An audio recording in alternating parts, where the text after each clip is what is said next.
Esta es la clase número 8 y en esta clase aprenderemos a utilizar dos nuevos keywords de Java, static y final.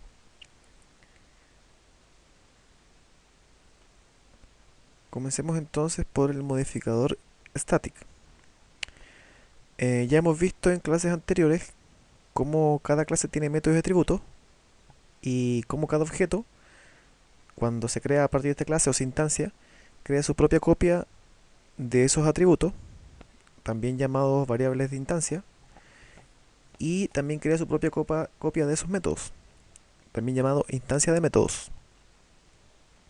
Gráficamente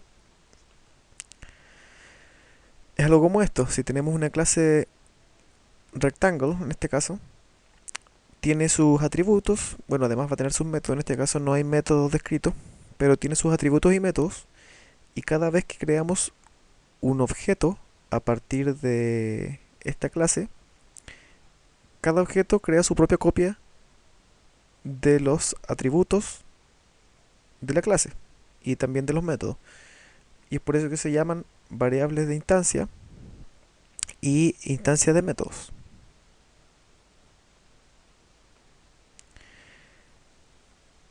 Hay veces, sin embargo, en el que queremos una sola copia de algo, sin importar el número de instancias de clase que existan. Entonces un ejemplo es, por ejemplo, una variable que contenga el total de objetos que existen a partir de una clase. Es decir, si creamos tres objetos, queremos una variable que vaya contando el total de objetos que existen. Las variables estáticas son llamadas variables de clase, ya que es compartida por todas las instancias, y no una copia por cada instancia que existe.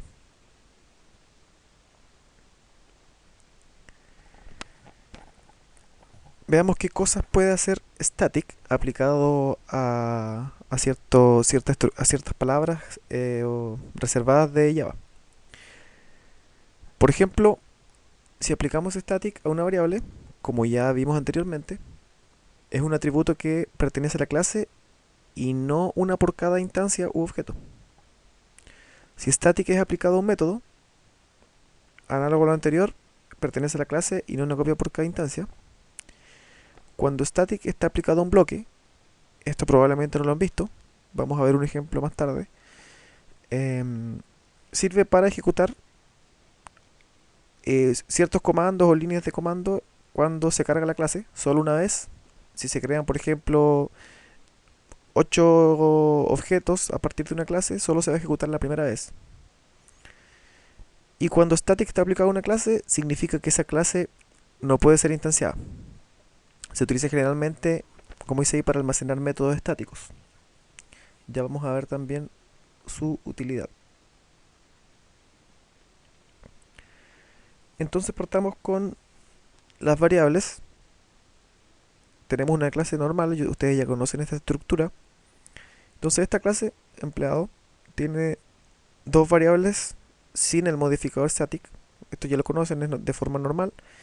ID y salario. Y estas son conocidas como variables de instancia, porque cada objeto que realice una instancia a partir de esta clase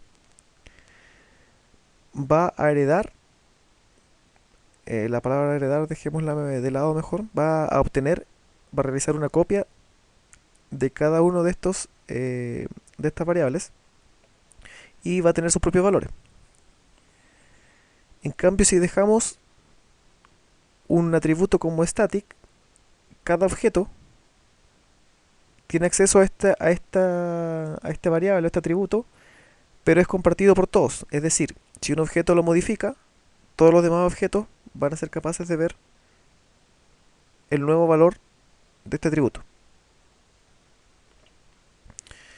Vamos a ver un ejemplo de esto utilizando NetBeans.